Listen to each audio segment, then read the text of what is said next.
Hello dear students, ಇವತ್ತಿನ ಈ ಕ್ಲಾಸಲ್ಲಿ ಡ್ಯುಯಾಲಿಟಿ ಆಫ್ ಸ್ಟೇಟ್ಮೆಂಟ್ಸ್ ಅನ್ನ ನೋಡೋಣ. ಈ ಡ್ಯುಯಾಲಿಟಿ ಅಂದ್ರೆ ಏನು? ಮುಖ್ಯವಾಗಿ ಈ ನೋಟಲ್ಲಿ ಎಲ್ಲನೇ ತಿಳಿಸಿದ್ದೀನಿ. ಈ ನೋಟ್ ಒಂದು ಸ್ಟಡಿ ಆಯಿತು ಅಂದರೆ, ಗೊತ್ತಾಯಿತು ಅಂದರೆ, ಅಂಡರ್ಸ್ಟ್ಯಾಂಡ್ ಆಯಿತು ಅಂದರೆ ಎಕ್ಸಾಂಪಲ್ ತನ್ನಿಂದಾನೇ ಬರ್ತಾ ಸಾಗುತ್ತೆ. ನೋಡ್ರಿ, ಡ್ಯುಯಾಲಿಟಿ ಆಫ್ ಕಾಂಪೌಂಡ್ ಸ್ಟೇಟ್ಮೆಂಟ್ಸ್ ಹಂಗಂದ್ರೆ ಏನು?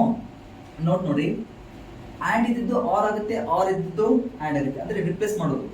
ಕೊಟ್ಟಂತ ಸ್ಟೇಟ್ಮೆಂಟ್ ಅಲ್ಲಿ ಆ್ಯಂಡ್ ಇದ್ರೆ ಆರ್ ಇಡೋದು, ಆರ್ ಇದ್ರೆ ಆ್ಯಂಡ್ ಇಡೋದು, ಆ್ಯಂಡ್ ಇದ್ರೆ ಆರ್ ಇದ್ರೆ ಆ್ಯಂಡ್. ಓಕೆ, ಇನ್ನ ಟ್ರೂ ಇತ್ತಂದ್ರೆ ಫಾಲ್ಸ್ ಆಗುತ್ತೆ, ಫಾಲ್ಸ್ ಇತ್ತು ಅಂದ್ರೆ ಟ್ರೂ ಆಗಿ ಕನ್ವರ್ಟ್ ಆಗುತ್ತೆ. ಹಾಗೆ ಸ್ಮಾಲ್ ಟಿ ಇದ್ರೆ ಸ್ಮಾಲ್ ಸಿ, ಸ್ಮಾಲ್ ಸಿ ಇದ್ರೆ ಸ್ಮಾಲ್ ಟಿ ಅಂದ್ರೆ ಏನು? ಟೋಟೋಲಜಿ. ಸ್ಮಾಲ್ ಸಿ ಅಂದ್ರೆ ಕಾಂಟ್ರಡಿಕ್ಷನ್. ಅಂದ್ರೆ ಸ್ಮಾಲ್ ಟಿ ಇದ್ರೆ ಸ್ಮಾಲ್ ಸಿ ಅಂತ ಬರೆಯೋದು, ಸ್ಮಾಲ್ ಸಿ ಇದ್ರೆ ಸ್ಮಾಲ್ ಟಿ ಅಂತ ಬರೆಯೋದು. ಇನ್ನೊಂದು ಪಾಯಿಂಟ್ ಲಕ್ಷದಲ್ಲಿ ನೆಗೇಷನ್ ಅನ್ಚೇಂಜ್ಡ್, ಅಂದ್ರೆ ನೆಗೇಷನ್ ಇತ್ತು ಅಂದ್ರೆ ನೆಗೇಷನ್ ತೆಗೆಯೋದಲ್ಲ, ನೆಗೇಷನ್ ಇದ್ದಲ್ಲೇ ಇಡೋದು. ಎಕ್ಸಾಂಪಲ್ ಮುಖಾಂತರ ನೋಡೋಣ. ಕ್ವಶನ್ ನೋಡಿ ಏನಿರುತ್ತೆ. Question, right the dual of the following compound statements. ಈ ರೀತಿ ಕ್ವಶನ್ಸ್ ಇರುತ್ತೆ. ಅದರಲ್ಲಿ ನೋಡಿ, ಇದ್ರ ಡ್ಯುಯಾಲಿಟಿನ ಹೆಂಗ್ ಬರಿತೀವಿ ನಾವು ನೋಡಿ. ಹೆಂಗ್ ಬರಿಬೇಕು ಆನ್ಸರ್ ಅಲ್ಲಿ? The duality of the dual of the given statement. ಇದೊಂದು ಸ್ಟೇಟ್ಮೆಂಟ್ ತಗೋತೀನಿ, ಈಸ್ ಡ್ಯುಯಲ್ ಹೆಂಗೆ ಅಂತ ಹೇಳಿದೆ ನಾನು? ಪಿ ಸ್ಟೇಟ್ಮೆಂಟ್ಸ್ ಇದ್ದಂಗೆ ಬರೀ. Simple statements P Q R S ಇವೆಲ್ಲ ಏನು?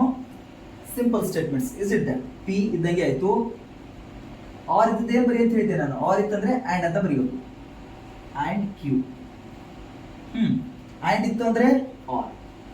ನೋಡಿ ಮತ್ತೆ ಬ್ರಾಕೆಟಿಗೆ ಬ್ರಾಕೆಟ್. ಆರ್ ಅಂದ್ರೆ ಆರಿಗೆ ಆರೆ, ಆರ್ ಇದ್ರೆ ಆ್ಯಂಡ್ ಎಸ್. ಈ ರೀತಿ ಏನಿಲ್ಲ ಇಲ್ಲಿ. ಆರ್ ಇದ್ರೆ ಆ್ಯಂಡ್ ಇದ್ರೆ ಆರ್, ಅಷ್ಟೇ ರಿಪ್ಲೇಸ್ಮೆಂಟ್. ಇನ್ನು ಸೆಕೆಂಡ್ ಕ್ವಶನ್ ಬನ್ನಿ. The dual of second one this statement is ಏನ್ ಬರುತ್ತೆ ನೋಡಿ? ನೆಗೇಷನ್ ಅನ್ಚೇಂಜ್, ನೆಗೇಷನ್ ಇದ್ದಂಗೆ ಇಡೋದು. ಪಿ ಪಿ ಏನಿದೆ? ಆರ್ ಇದೆ, ಆರ್ ಇದ್ರೆ ಆ್ಯಂಡ್ ಕ್ಯೂ, ಆ್ಯಂಡ್ ಇದೆ ಆರ್, ನೆಗೇಷನ್ ಇದ್ದಂಗೆ ಬರೆಯೋದು. ಆರ್ಗೆ ಆರ್, ಆ್ಯಂಡ್ ಇದ್ರೆ ಆರ್, ಎಸ್ಗೆ S. Third one, the dual of third one small C ಅಂದ್ರೆ ಕಾಂಟ್ರಡಿಕ್ಷನ್. ಕಾಂಟ್ರಡಿಕ್ಷನ್ ಇತ್ತಂದ್ರೆ ಏನು ಬರೆಯೋದು ಹೇಳಿದ್ದೆ ನಾನು? ಸಿ ಇದ್ರೆ ಸ್ಮಾಲ್ ಟಿ ಅಂತ ಬರೆಯೋದು. Is the dual of this one is what? C ಇದ್ರೆ ಟಿ, ಡಿಸ್ಜಂಕ್ಷನ್ ಅಂದ್ರೆ ಆರ್ ಇದೆ, ಆರ್ ಇದ್ರೆ ಆ್ಯಂಡ್, ಪಿಗೆ ಪಿ ಆ್ಯಂಡ್ ಇದೆ, ಆರ್, ಕ್ಯೂಗೆ ಕ್ಯೂ ಆರ್ ಇದೆ, ಆ್ಯಂಡ್ ಆರ್ಗೆ ಆರ್ ಆಯಿತು. ಓಕೆ, ಇನ್ನ ಏನಿದೆ? ಆ್ಯಂಡ್ ಇದೆ, ಆರ್ ಸಿಂಬಲ್ಲು, ಟಿ ಇದ್ರೆ ಏನು ಬರೆಯೋದು? ಎಫ್. ಇದು ಬರೆದಿದ್ದು ನೋಡಿ. ಟಿ ಇದ್ರೆ ಎಫ್, ಎಫ್ ಇದ್ರೆ ಟಿ. ರೈಟ್. ಇನ್ನ ವರ್ಡಲ್ಲಿ ಇತ್ತು ಅಂದ್ರೆ ಎಕ್ಸಾಂಪಲ್ ಏನು ಮಾಡೋದು? ಇಷ್ಟೇ. ಕನೆಕ್ಟಿವ್ ಯಾವುದಿಲ್ಲಿ? ಆ್ಯಂಡ್. ಕರೆಕ್ಟ್ ಅಲ್ವಾ? ಅಷ್ಟೇ ನೋಡೋದು. ಆ್ಯಂಡ್ ಇತ್ತಂದ್ರೆ ಏನು? ಆರ್ ಬರೆಯೋದು ಅಷ್ಟೇ. ಏನಾಯ್ತು ಸೊಲ್ಯೂಷನು?